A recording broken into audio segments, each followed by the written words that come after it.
A Miriam, que é psicóloga da Clínica Ser Humanos, que está conosco também, sempre nas discussões. A Flávia Tarifa, que é advogada do Núcleo de Estudos de Gênero e Pesquisa sobre a Mulher. E Shirlene Campos, que está aqui conosco novamente, discutindo esse tema. Já esteve conosco também falando sobre outras questões, que é médium espírita, diretora do Núcleo Servos Maria de Nazaré e do Albergue Judas Iscariotes, tendo desenvolvido um trabalho muito bonito na cidade, um trabalho que tem uma função social importante e que numa outra oportunidade gostaria de estar trazendo a Shirlene aqui para a gente conversar. Boa tarde, então, a todos vocês, e é um prazer contar com a presença de todos aqui. Eu queria saber do Bernardo um pouco sobre esse trabalho que ele vem desenvolvendo ao nível acadêmico, mas que certamente reflete toda uma experiência e todo um cotidiano no que diz respeito ao aborto. Boa tarde, Bernardo. Boa tarde. Bem, primeiramente, o trabalho que eu procuro desenvolver a nível acadêmico e também apresentar algumas pistas para solucionar a questão própria ou casualidade, isso certamente tem repercussões psicológicas? Com certeza, né? As repercussões são várias, né? O complexo de culpa é muito grande.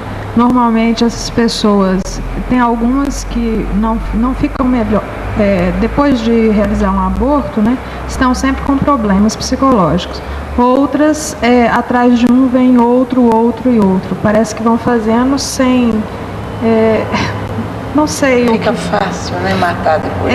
Parece que vai ficando assim. Quando eu falo das consequências, Miriam, eu falo em vários sentidos, porque existem consequências, me parece, tanto daquela que tem uma gravidez indesejada, quanto daquela que tira uma criança por conta dessa gravidez indesejada. Você entende dessas duas formas também? Quer dizer, as consequências psicológicas elas acontecem tanto por uma opção quanto pela outra?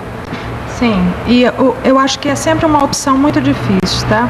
A gravidez indesejada do ponto de vista da mulher, né, que está fazendo o aborto, ou dos pais, né, da criança, é uma questão que envolve o social, o que eles estão precisando no momento, o que eles querem para essa vida e tudo mais. Quais as condições que eles têm para estar realizando ou para estar permitindo que essa criança venha ao mundo.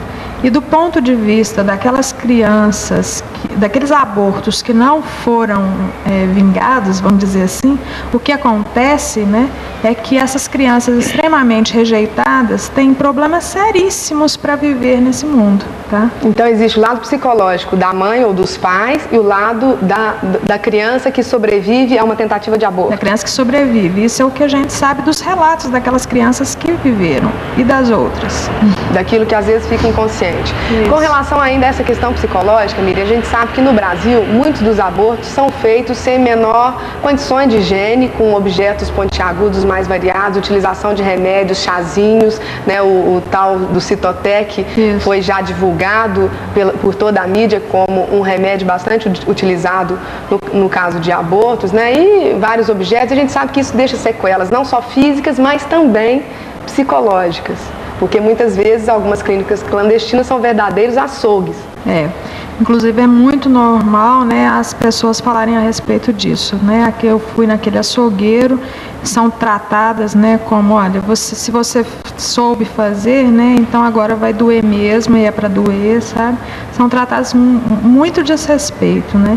E muitas vão para casa assim, olha, no mesmo dia, na mesma hora, né? Acaba de fazer o aborto, pode ir embora, tá? Não tem a chance de ir às vezes ao banheiro. É uma situação muito deprimente. Flávia, uma outra questão que me parece importante é que nós vivemos num país que há desigualdades sociais gritantes. E a gente sabe também pelos dados que as mulheres de renda baixa, quando elas realizam um aborto, elas realizam na maior parte das vezes nessas clínicas sem condições ou se utilizam desses meios outros que eu coloquei, que são objetos pontiagudos e alguns outros remédios de mais acesso. Já as mulheres com uma renda ou com um privilégio aí, em termos sociais, elas realizam um aborto de forma mais decente e às vezes nem tem esse tipo de sequela. Como que você, enquanto pessoa que participa aí de discussões femininas e do movimento feminista, avalia essa discrepância social e o aborto?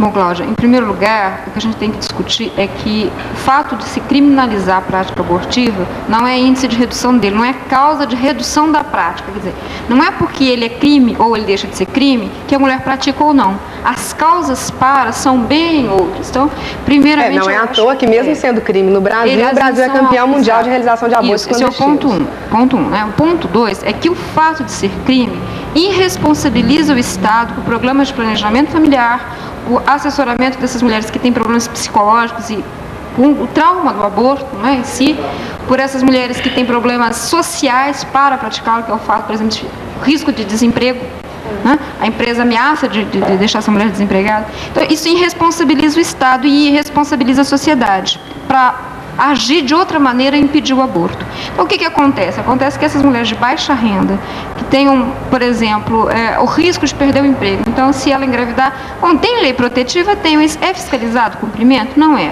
Então, ela vai ser demitida da mesma forma. Então, ela acaba praticando, muitas vezes, sem a certeza do que quer. Ela está fazendo, não é porque a opção não é dela. Aí que vem a discussão que a gente, quando a Miriam falou, me alertou. A questão cultural. A opção não é exatamente dela. A opção é daqueles com quem ela se relaciona. A empresa, ou a família, etc. Então, ela não tem direito à opção. Muitas vezes o aborto é a ausência de opção e não a existência de opção. Então, esse é o ponto 3. As mulheres de alta renda, ou de uma classe mais elevada, por outro lado, praticam também o aborto, nem sempre também como opção. Às vezes é a pressão familiar, que é o fato que a gente chama de aborto por questão de honra, que dizer que desonra é o nome da família, não é a mulher. Né? Então, lembrando que boa parte dos abortos acontecem com pessoas casadas, ao contrário do que muitos pensam que são meninas ou solteiras ou mães solteiras, quer dizer, o aborto ele acontece também com mulheres casadas. O maior índice no Brasil são mulheres casadas de baixa renda. Mas justamente porque eu te disse, não é uma opção delas, é ausência de opção, inclusive. Então, essa criminalização que existe hoje, essa política que existe, ela não impede os índices de aborto, pelo contrário, ela prolifera, porque não tem controle, o que eu não conheço eu não controlo, e, por outro lado, impede ou deixa um vácuo em outras medidas, que seriam medidas de planejamento familiar, medidas de assessoramento, medidas de renda mínima e etc. Então, não é que quando a gente diga assim, olha, existe uma necessidade de descriminalização, que você esteja dizendo assim, vai ser o que cada um quer. Não, o que nós estamos querendo é outras medidas para se evitar o aborto seguro e morte de mulheres. Sem querer discriminar aqui a Shirlene, eu vou ter que chamar o intervalo, eu queria ter feito uma rodada aqui geral para a gente, a princípio, lançar algumas questões para poder refletir. Mas quero voltar na Flávia também, falando um pouco, Flávia, sobre os projetos que existem hoje para descriminalização ou possível legalização do aborto. A gente está discutindo isso e quero saber da Shirlene como é que ela, enquanto mulher espírita, encara e concebe a questão do aborto. A gente vai para o intervalo e volta em instantes.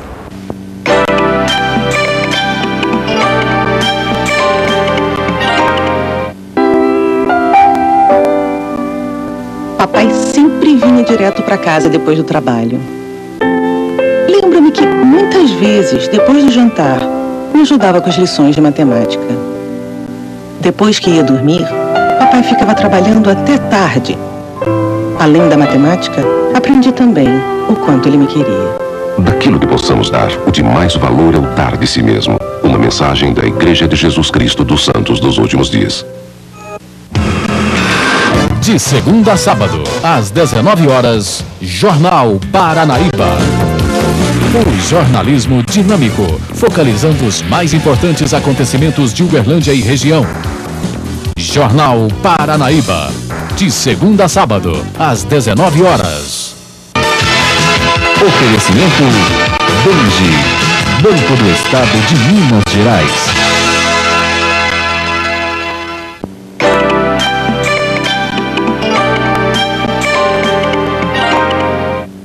Bom, voltando aqui com a nossa discussão sobre o aborto, um tema extremamente polêmico, eu gostaria de saber da Shirlene Campos, que é médium espírita e também diretora do Núcleo Servos Maria de Nazaré, além de estar fazendo um trabalho muito interessante com o albergue Judas Iscariotes, abrigando aí crianças vítimas de violência. Eu queria saber dela o ponto de vista e a concepção do espiritismo no que diz respeito à realização de aborto.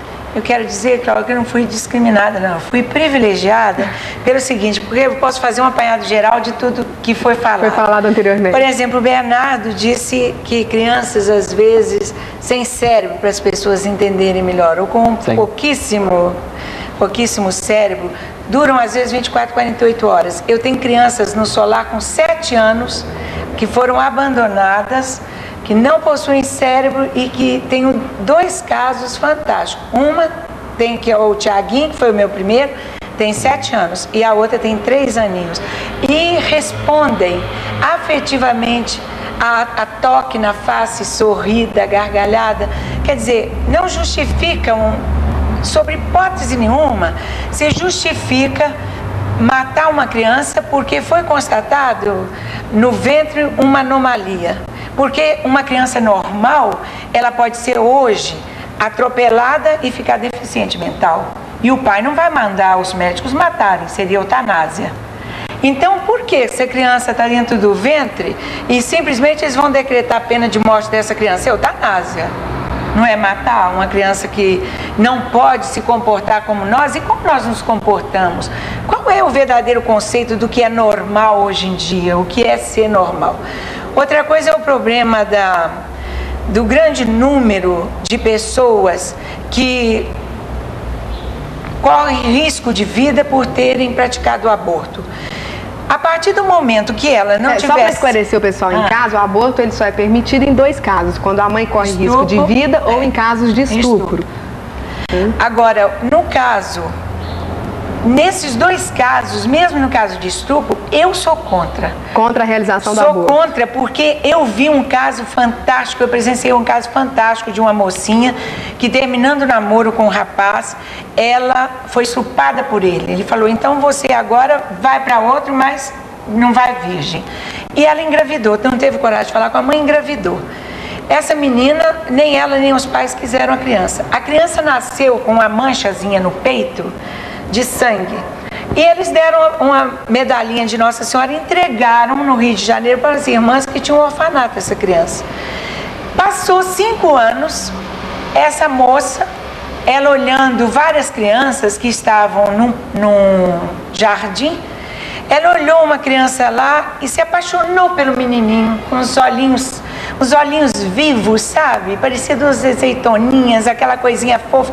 E o menino olhou para ela e foi também com aquele carinho. E ela falou com a irmã, quem é esse menino? Ela falou assim, ele foi abandonado lá no nosso orfanato e está lá com a gente tem 5 anos.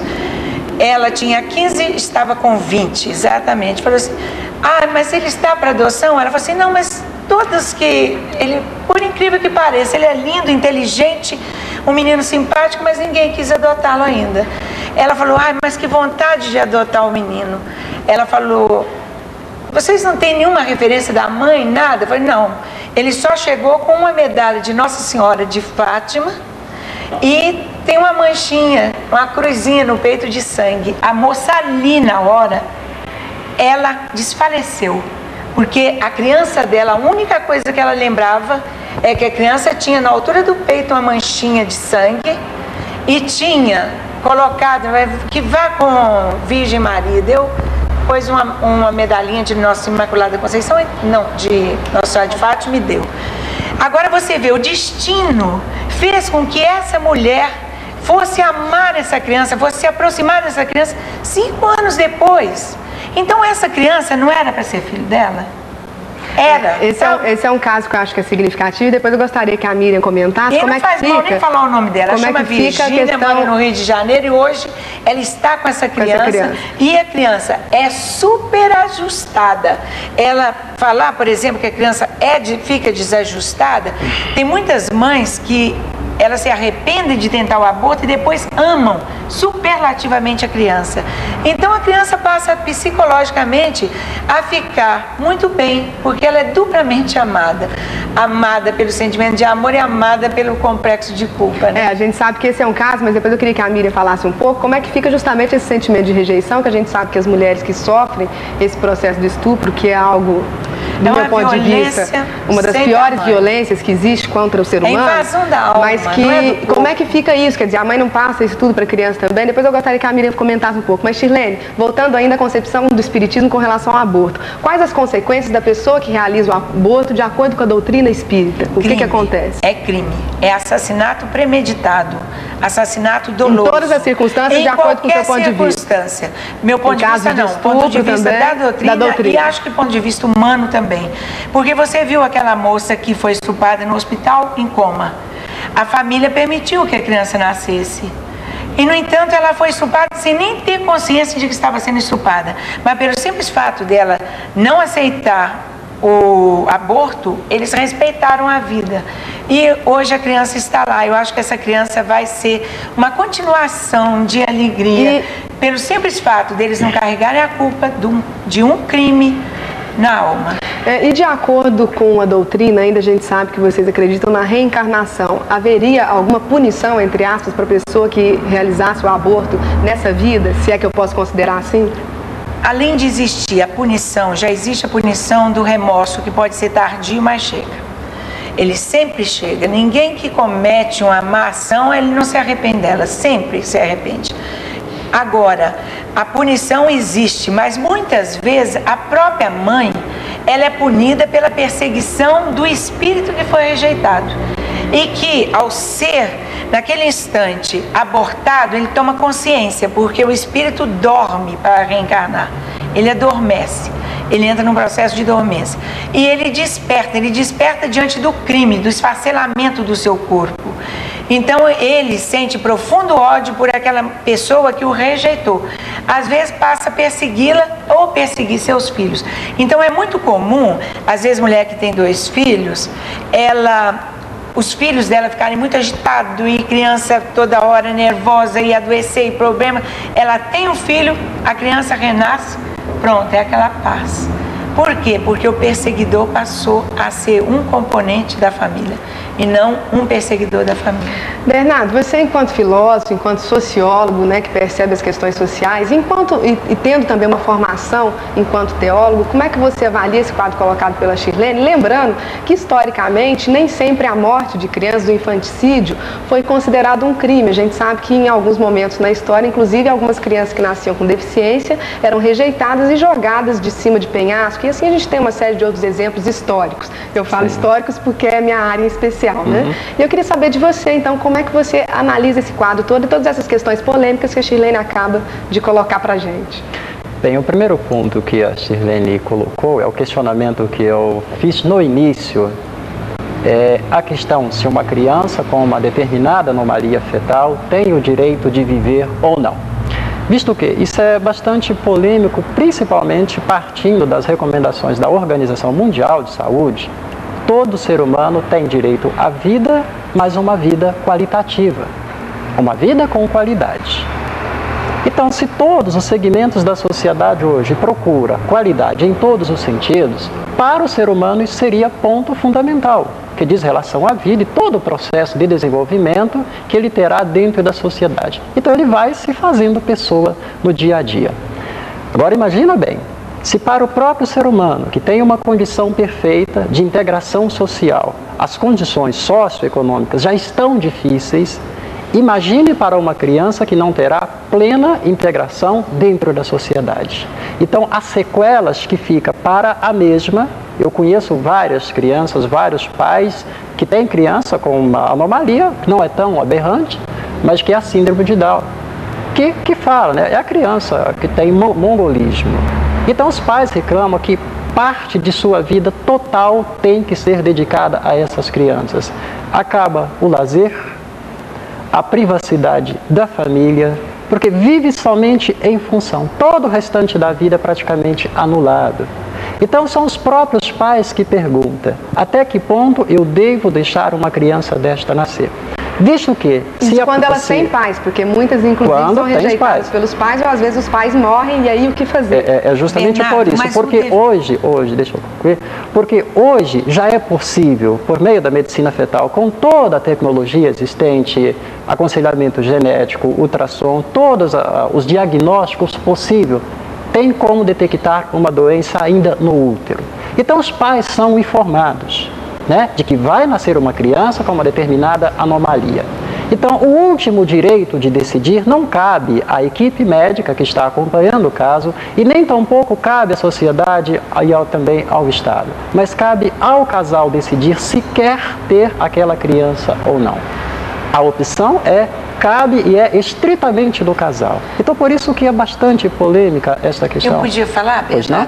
Helen Keller foi surda, cega, muda e recebeu o prêmio Nobel. Ela era uma deficiente física. Eu não considero a deficiência física um impedimento para que a pessoa possa crescer. Durante 14 anos eu tive um instituto de crianças com síndrome de Down. E eu vou te falar, não existe nada mais lindo nem mais afetuoso do que uma criança com síndrome de Down. São eternas crianças que amam sem condição. Agora, você, por exemplo, colocar o respeito, nós estamos apenas no debate, né? E que é polêmica, as pessoas não têm que concordar. Agora, a criança, por exemplo, um pai falar, eu sou escravo do meu filho que tem síndrome de Down.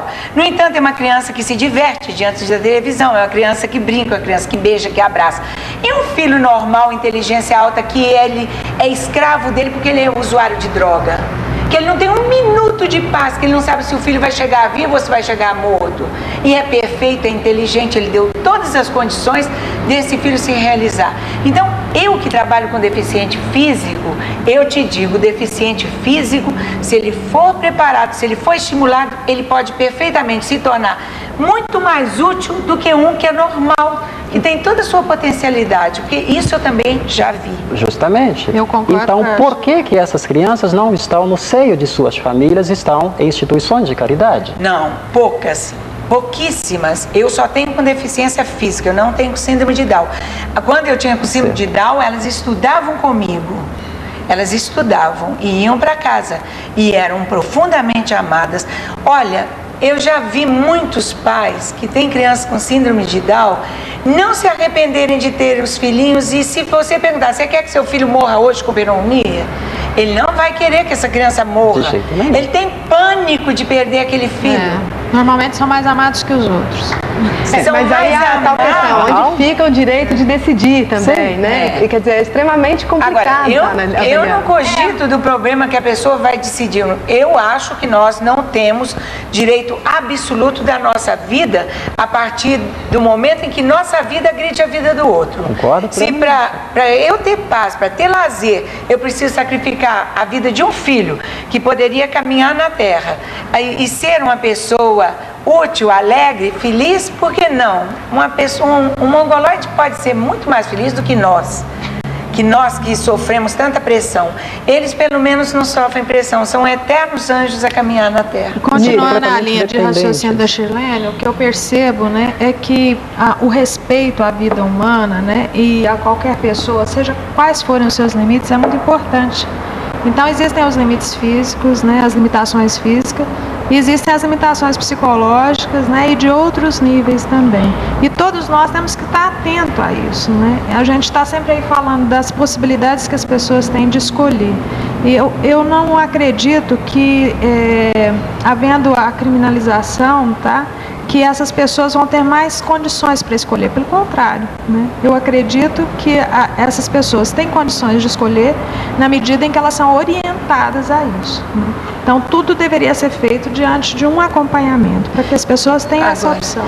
Gente, eu vou ter que chamar um intervalo. Aí eu volto com vocês. Eu quero saber ainda da Flávia. Espera só um minutinho que eu ainda vou chamar o intervalo. Eu quero saber da Flávia um pouco sobre como que fica a autonomia das mulheres. Quem deve decidir é a lei, são os médicos, é a sociedade, é a mulher onde o feto está sendo gerado. Quer dizer, quem deve decidir, por onde que passa isso? E a questão da autonomia, mas a gente volta depois do intervalo para dar continuidade a esse bate-papo.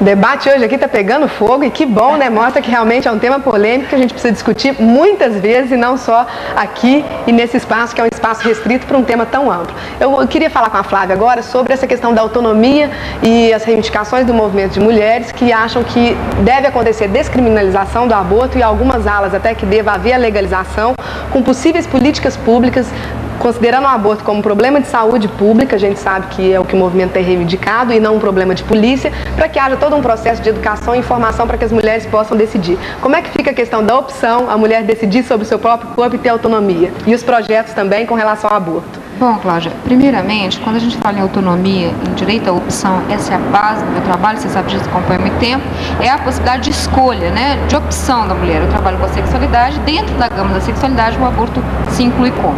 Bom, de que maneira a gente fala isso? Quando a gente fala em autonomia, em condições para decidir, nós temos que imaginar que essa mulher esteja livre de pressões. Então, se ela estiver numa situação onde ela é pressionada por motivos de trabalho, ela é pressionada por motivos de família, quer dizer, a honra do nome da família, ou qualquer outra pressão, ela não está livre para decidir, não existe autonomia de decisão. Se nós imaginarmos que a maioria dos abortos que acontecem clandestinos são praticados por mulheres carentes, prioritariamente por pressão de trabalho, para não perderem o emprego, nós vamos chegar à conclusão de que se nós dessemos condição de autonomia de decisão, elas teriam decidido por não fazer e não por fazer, né? A primeira coisa que a gente trabalha é isso, quer dizer, autonomia significa condições para livremente decidir o que fazer. Não é o que a gente tem hoje, não existe isso. Segundo ponto, o que você estava, vou voltar depois nesse tema, mas é a questão dos projetos. Existe no Congresso Nacional tramitações de duas alas. A primeira ala, já mais reacionária, no sentido de que a vida seja resguardada desde o momento da concepção. E aí inclusive o aborto por estupro ou para salvar a vida da mãe seriam crimes. Seriam essas duas coisas estipadas do Código. É um projeto. Outros projetos que você tem são projetos que, digamos assim, eles seguem as várias linhas que existem no mundo hoje. Por exemplo, os Estados Unidos segue a linha de que os 3 primeiros meses está dentro do direito de privacidade da mulher, optar ou não pelo aborto. Nós temos projetos nesse sentido. Então lá o aborto é legal e a mulher pode realizá-lo na rede pública. Até os 3 primeiros meses, com acompanhamento psicológico e médico. A Itália, por exemplo, optou por colocar o aborto no Código de Saúde Pública. Então, ele é um assunto de saúde pública, então ela tem que ter o assessoramento médico. Não é que ela possa fazer o aborto sempre. Ela faz o aborto de acordo com o parecer médico. Então, a autonomia feminina fica na medida do posicionamento médico, desde que o médico dê espaço para ela ter essa decisão. A Inglaterra, ela é mista também, ela tem essa hipótese de até 3 meses, mas ela depende do parecer médico também. A Suécia é amplamente liberada, quer dizer, a Suécia não regula essa parte, ela ficou a parte de direito privado, quer dizer, espaço de privacidade. Então, o Brasil tem, tramitando no Congresso, projetos que trabalham com a liberação até 3 meses, com a vontade, digamos assim, respeitar o direito de opção feminino. Projetos que tramitam também no sentido de que só é permitido desde que haja um parecer médico dizendo que é possível ser feito aquele aborto, né?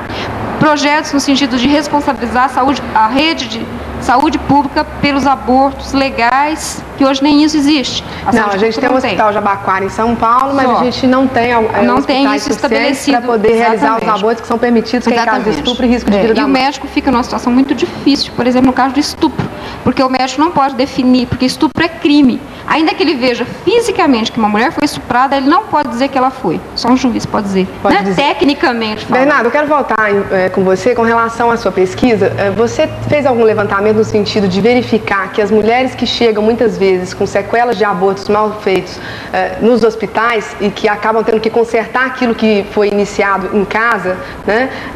Se isso é um número significativo e se há realmente todo um ônus para a rede pública, essa mulher que chega para consertar um aborto iniciado, e como é que fica a questão da prevenção, tendo essa perspectiva de que a mulher que chega para consertar o aborto, ela, caso seja verdade, ela estaria dando mais prejuízo para a rede pública do que se houvesse um caráter voltado para a educação e para a prevenção, para a não realização desse aborto. Realmente, Cláudia, você tem razão quando coloca essa questão. Os gastos a nível do Estado, do município ou do governo federal em relação à saúde já são bastante escassos. E se não há um serviço preventivo de informação, de educação, de planejamento familiar, discutir questões de família, principalmente questões de aborto, visto que a sociedade brasileira já está bastante madura para questionar essas questões e encontrar possíveis soluções práticas. Então, o que acontece? Por desinformação, a maioria das mulheres da classe baixa, por questões sociais, econômicas, fazem um aborto em casa, por condições mal feitas, acaba caindo numa rede pública. Muitas morrem, inclusive, em função dessas sequelas. Então, o gasto é muito, 3 ou 4 vezes maiores para poder consertar essa situação que ela fez na sua própria casa ou em uma clínica clandestina. Nesse sentido, o simples fato de criminalizar o aborto não é o que impede essas mulheres de realizarem, porque aquelas que querem realizar, elas realizam de qualquer forma. De qualquer forma. Ou em casa, ou no hospital, terminando aquilo que começaram. Esse é um fato. Eu acho importante colocar isso, porque mais do que aqui hoje a gente está falando se é a favor ou contra, porque independe de sermos a favor ou contra, o aborto acontece clandestinamente, são milhares de mulheres que realizam em todo mundo, a gente está aqui discutindo um pouco de como isso deve caminhar para evitar a morte de muitas mulheres, inclusive em virtude das sequelas de abortos mal feitos. Quer dizer, isso também é ser a favor da vida. Mas se tiver facilidade, os abortos vão dobrar, porque não vai haver aquilo que ela disse, uma conscientização, uma preparação, um estudo médico. Simplesmente é lei, pode fazer aborto, não faz. Não é dessa forma, não. Gente, vamos por vez, porque senão o pessoal em casa não entende. Na Holanda, rapidinho, por favor. Deixou de ser crime. Tinha uma taxa X. Passou a ser crime, a taxa aumentou. Deixou de ser crime, a taxa diminuiu. Por quê? Porque na medida em que deixa de ser crime, tem que ter campanha de conscientização. De planejamento. Bernardo, ainda continuando com o Bernardo, como é que fica a questão ética, por exemplo? A gente sabe reprodução in vitro, só um minutinho, Chilene, reprodução in vitro, né? A gente sabe que alguns óvulos são descartados, óvulos que já foram fecundados. Isso também não seria uma forma de aborto? E como é que fica, então, a discrepância entre o desenvolvimento tecnológico e a ciência, o que as leis falam e aquilo que as pessoas ainda não sabem muito bem, que é? Certo. Em relação à fertilização in vitro, os chamados bebês de proveta, é bastante polêmico também justamente por questões éticas, desde da questão da vida humana. Quando que inicia de fato a vida humana? Esse campo é bastante abrangente, a discussão no campo filosófico, teológico, jurídico e em outros setores também. Na concepção da Igreja Católica, a vida a partir do momento da fecundação. Quer dizer, óvulo com espermatozoide já é vida. Já é vida. Então, nessa concepção, que é a doutrina da Igreja, a partir daquele momento não se pode descartar os óvulos que estão fecundados, porque já é um ser humano. E se você oferece todas as possibilidades adequadas, vai desenvolver e nascer uma criança. Então, de fato, é crime. Na concepção da Igreja Católica. Da Igreja Católica, mas de acordo com a ciência, não. A possibilidade de acordo com a ciência, não. De acordo com a ciência, é um monte de células que está ali. E só a vida, a partir do momento que coloca no útero de uma mãe, continua o processo de gestação. De acordo com a doutrina espírita, Shirlene, como é que fica essa coisa da reprodução in vitro? Olha, o que ocorre é quando se coloca no útero da mulher aquele óvulo fecundado, aí então é ligado ao espírito. Os outros são apenas realmente células. Então não teria problema. Agora, isso não evita que realmente a mulher, ela está achando que às vezes ela vai ter um bebê muito saudável, um bebê perfeito, e pode ocorrer que apesar de tudo estar certinho, está errado. Porque eu acho que Deus é soberano nas suas vidas. Pode ocorrer anomalias. Eu acho que uma coisa que nós precisamos estar falando é que é importante estar apoiando a mulher para ela tomar essa decisão, tá? Ter todos esses órgãos de assessoramento à mulher para ela estar tomando essa decisão.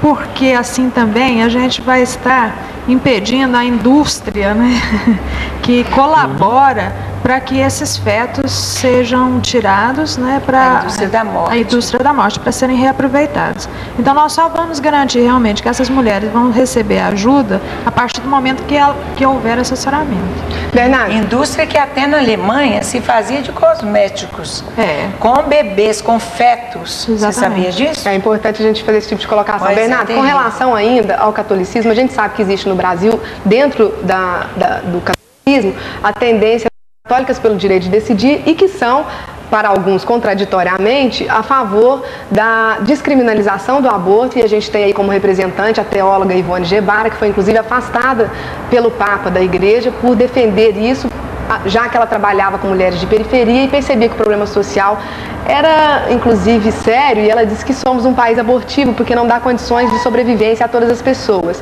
E por isso ela então defende a descriminalização de aborto e por trabalhar com essas mulheres. E eu gostaria de saber qual que é a sua percepção dessa ala, dessa tendência da Igreja Católica. Bem, essa ala da Igreja Católica tem alguns pontos que são bastante controversos, visto que é a doutrina da Igreja, o valor absoluto que é a vida humana. E ninguém tem o direito de tirar a vida do outro. Mas a própria Ivone...